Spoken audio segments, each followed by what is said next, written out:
Imagine standing before a cross, the most recognized symbol in human history. You've seen it atop churches, around necks, in sacred art, and even in the sky when light fractures through clouds. But have you ever wondered, what if the true meaning of the cross is far older, far deeper, and far more transformative than what you've been told? What if behind its simple shape lies a cosmic secret, one deliberately hidden, obscured by centuries of doctrine, yet preserved in whispers among mystics and initiates of the ancient world?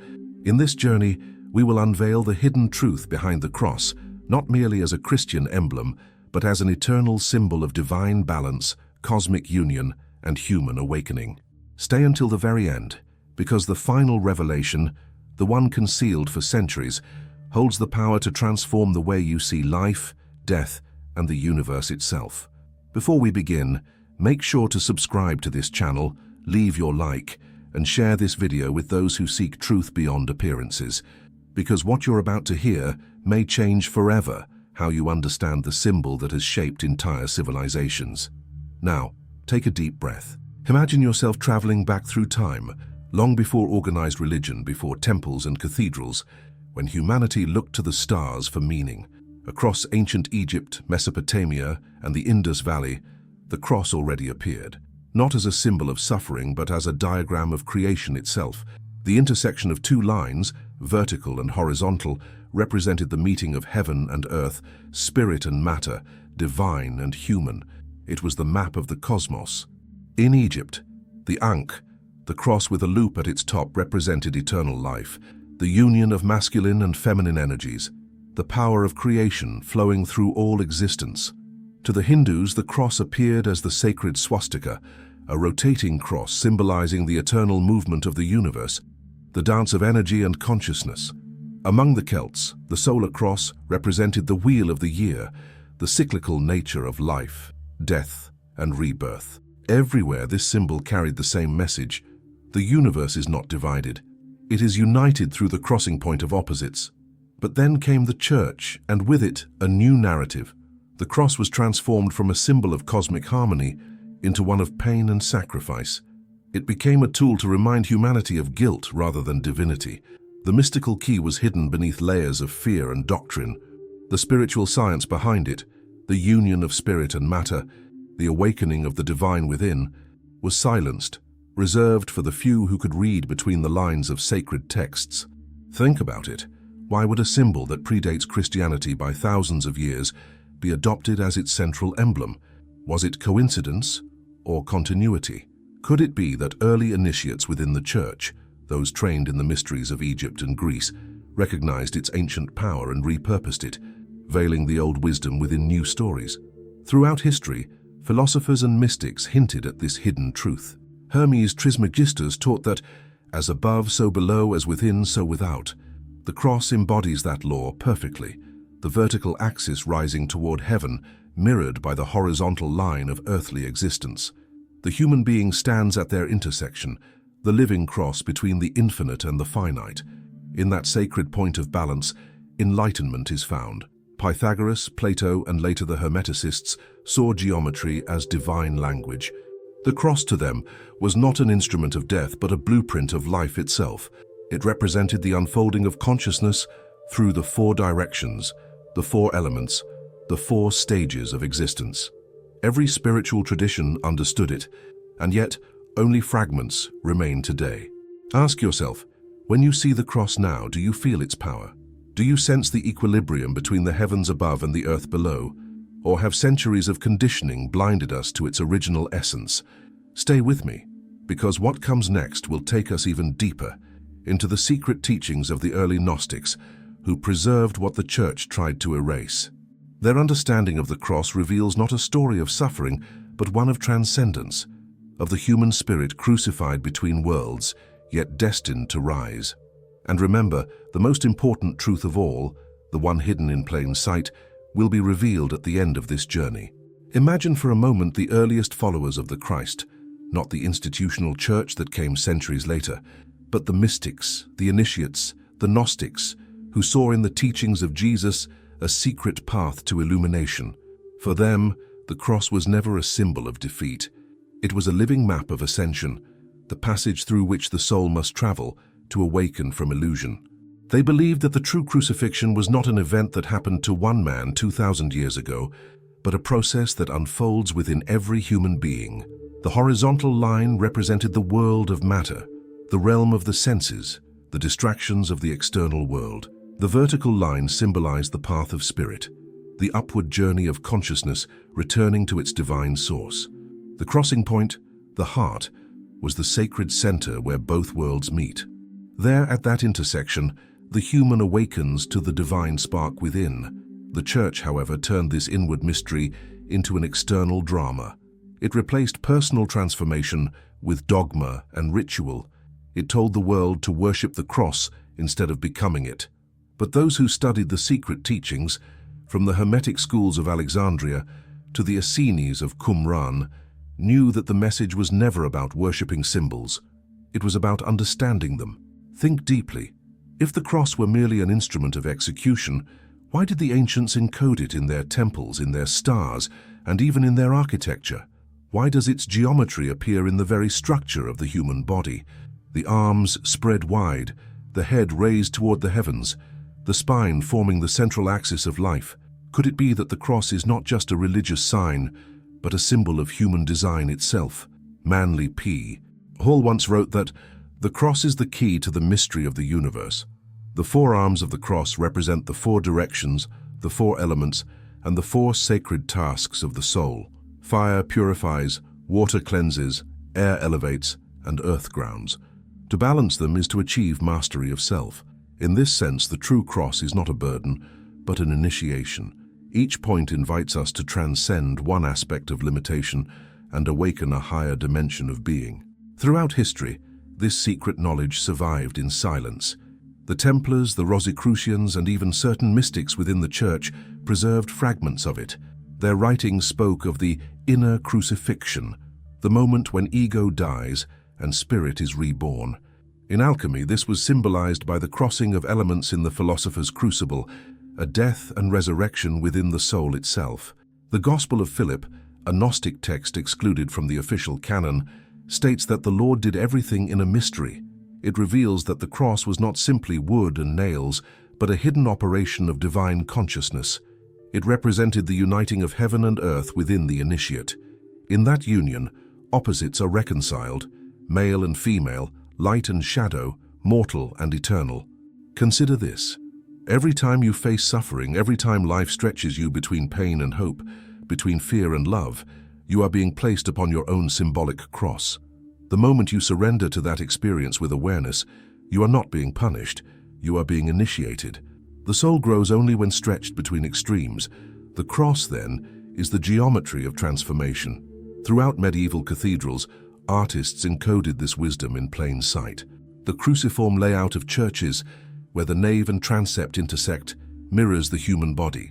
The altar, placed at the crossing, represents the heart, the sacred center. Even the light that filters through stained glass was designed to teach. Illumination occurs when divine light passes through matter. Everything about the architecture was an alchemical formula in stone, but time and power changed the message. The Church, wishing to control rather than liberate, shifted the focus from awakening to obedience. The cross became a warning, not a promise. The message of balance, of sacred union, was buried under centuries of guilt and fear. Yet the symbol itself could not be destroyed, for truth once revealed always survives. It hides in art, in legend, in the very structure of nature. Ask yourself now, what if every cross you see on a mountain, in a painting, around a neck, is actually calling you to remember who you are? What if the cross is not about death, but resurrection, not about submission, but empowerment? In the coming segment, we will explore how ancient initiates interpreted the cross as a diagram of the human soul, a mystical key to unlocking divine energy within the body. We will uncover the esoteric science hidden in its geometry, its alignment with the stars, and its connection to the mysteries of light itself. And finally, we will approach the greatest secret of all, the one the Church feared most, the understanding that the cross was never meant to be external but internal. It is not something to bow before, it is something to become. Stay with me, because the truth that follows will open the doors to knowledge that has been sealed for centuries. The ancients believed that symbols were not mere decorations of the sacred, but living codes, containers of divine energy. To them, every line, every proportion, every geometric shape held the vibration of creation itself. The cross, therefore, was not invented by human hands. It was discovered as one might discover a law of nature. It represented the very structure of existence, the cosmic balance between spirit and matter, light and darkness, heaven and earth. Now imagine the cross not as a flat image, but as a three-dimensional force, a living field of energy that flows through every atom of the universe. The vertical axis draws the current of spirit descending from the divine, while the horizontal line channels the pulse of matter, expanding outward into manifestation. Where they meet, life is born. That intersection, the sacred center, is the point of consciousness, the I Am that observes, experiences, and creates. In the esoteric traditions of the East, this principle is reflected in the chakras, the subtle centers of energy that rise along the spine, the inner axis of the cross within the human being. The heart, once again, is the meeting point where heaven touches earth. It is no coincidence that mystics across ages spoke of the awakening of the heart as the key to enlightenment. The cross, then, is a diagram of the awakened human, a being who stands between worlds and unites them through love and awareness. Hermetic philosophy teaches that all things mirror the divine. In this sense, the human form itself is a living cross. The outstretched arms represent the embrace of life in all directions, while the head and spine symbolize the ascent toward higher consciousness. When ancient initiates meditated upon the cross, they were aligning themselves with the architecture of creation. They were tuning their inner being to the rhythm of the cosmos. But this sacred science was dangerous for those who sought control over the masses. A humanity aware of its divine nature cannot be ruled through fear. When you know that the cross lives within you, that you are the meeting point of heaven and earth, you no longer need intermediaries between you and the divine. You become the temple, the priest and the offering. That realization threatened the very foundation of religious authority, and so the mystery of the cross was buried, reinterpreted, and chained to external ritual. Yet, the truth could never be fully silenced. It continued to whisper through the works of mystics like Meister Eckhart, who taught that the eye through which I see God is the same eye through which God sees me. What is that eye if not the center of the cross, the point of union where spirit and soul gaze upon each other? The same understanding shines through the Hermetic axiom: God sleeps in minerals, dreams in plants, awakens in animals, and becomes self-aware in man. At the crossing of these kingdoms, consciousness blooms, another manifestation of the eternal cross. Throughout the Renaissance, hidden societies revived this knowledge under veils of allegory. Leonardo da Vinci's Vitruvian Man is not just a study of proportion, it is the human being inscribed within the geometry of the cross and the circle, the finite within the infinite. The figure's outstretched arms and legs form the cross of manifestation, while the circle around him represents the divine totality. Leonardo encoded what theologians feared, that man and God are reflections of one another, each contained within the other. Even the stars echo this pattern. Astronomers have long observed that the Milky Way itself forms a great celestial cross in the night sky, a cosmic reminder of the same universal law. Ancient builders oriented their temples toward these star alignments, believing that by constructing on earth what existed in heaven, they could bridge the two worlds. As above, so below, said Hermes, and so the cross became both map and mirror of creation. But the greatest secret lies not in the stars, nor in the temples of stone. It lies within the human heart. For it is there that the crucifixion and resurrection take place, not once in history, but every day within the soul that dares to awaken. To die upon the inner cross is to let go of illusion, of ego, of separation. To rise from it is to realize that you were never apart from the divine to begin with. Ask yourself, how many times in your life have you felt stretched between two forces, love and fear, desire and duty, faith and doubt? In those moments, you are upon your own cross, and every time you choose awareness, compassion, and truth, you are resurrected a little more. The outer story of the cross is a parable of the inner journey, a timeless reminder that salvation is not something given, but something realized. The mystics understood this, and they left signs for those with eyes to see. From the Hermetic texts of Egypt to the Gospels hidden in Nag Hammadi, the message remains the same. The cross is not a punishment from God. It is the doorway back to God. And as we move to the next stage of this journey, we will unveil the final layer, the secret that the Church feared above all else, that the cross, once understood in its fullness, reveals the divine nature of humanity itself, that the symbol meant to remind you of death was in truth designed to awaken eternal life. Prepare yourself, for the last revelation will not only change how you see the cross, it will change how you see your very soul. The secret meaning of the cross has been hidden in plain sight, not because it was lost, but because humanity was not yet ready to see. Every age reveals what consciousness can understand, and now as the world awakens once again to the deeper mysteries of existence, the cross speaks anew.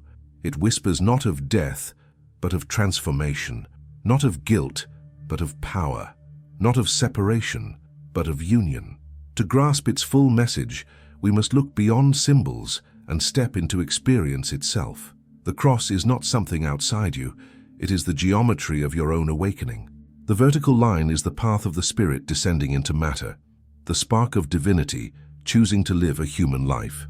The horizontal line is the expansion of that life across time, relationships, and experience. Where they meet, your consciousness is born. You are the living intersection of heaven and earth, infinite and finite, the divine made flesh. When you meditate upon the cross, imagine light descending from above through the crown of your head, the golden current of spirit. Feel it meet the horizontal stream of energy flowing through your heart, the pulse of human love and earthly experience. Where these forces unite, a radiant point emerges, the heart as the sacred center of your universe. That point is the resurrection flame within you. This is the knowledge the ancient initiates guarded. They knew that the cross represented the process of spiritual alchemy, the transmutation of the human into the divine. It is no coincidence that the cross resembles the philosopher's crucible, where base metal becomes gold. In the same way, within the crucible of your own heart, the dense material of human experience is refined into the light of wisdom. Christ on the cross is not a symbol of suffering. It is the image of consciousness crucified between the opposites of existence. When the ego surrenders, the divine self awakens. The resurrection that follows is not merely a miracle of history. It is the destiny of every soul that chooses awareness over ignorance, compassion over fear, truth over illusion. This is what the Church could not allow to be openly taught, that every human being carries the same divine spark, the same potential for enlightenment. Imagine if people truly understood this, that the cross was a mirror, not a monument, that it was not meant to be worn, but lived. The world would no longer be ruled by fear, for everyone would recognize the sacred within themselves and in others. The temples would be built in the heart, not in stone. Authority would no longer come from thrones or altars, but from the inner voice of wisdom that connects all beings. The early Gnostics called this state gnosis, direct knowledge of the divine through inner experience. To them, the cross symbolized the final gate, the threshold between illusion and awakening. When the seeker reached that point of perfect balance between the inner and outer worlds, the veil dissolved. They became one with the Christ consciousness, not worshipping it, but embodying it. Mystics throughout history have hinted at this truth. The poet William Blake wrote, "All deities reside in the human breast." St. Francis of Assisi saw the entire cosmos crucified with love, declaring that every creature bears the divine image. Even modern science echoes this in its own way, showing that energy and matter are but two expressions of the same essence. Everything that exists, seen or unseen, crosses within the field of unity. Now, reflect for a moment. How many generations have gazed upon the cross without realizing that it was gazing back? How many prayers have been offered to it, not knowing it was a reflection of the one who prays? The greatest secret the Church hid is this: the cross does not belong to any religion. It belongs to life itself. It is the pattern of the universe, the eternal embrace of opposites that gives birth to creation. When you understand this, the symbol transforms. It is no longer a reminder of death, but a revelation of eternal life. Every time you see a cross, remember that it represents the balance you are called to live, between thought and emotion, spirit and body, heaven and earth. To live consciously at that center is to fulfill the purpose of your existence. And so, as this journey comes to its end, remember, the cross is not a secret to be uncovered once and forgotten. It is a living mystery to be practiced, embodied, and realized. It calls each of us to awaken, to rise beyond fear and rediscover the divine essence hidden within. The Church may have veiled its meaning, but truth cannot be buried forever. It waits patiently, in silence, within your own heart. The next time you see the symbol of the cross on a church wall, in the sky, or reflected in your own shadow, pause and listen. It is speaking the oldest language of all, the language of unity. It reminds you that you are both the seeker and the sought, the question and the answer, the cross and the light that shines from it. And when you realize this, the cross is no longer something to carry. It becomes the wings with which you ascend. Thanks for looking.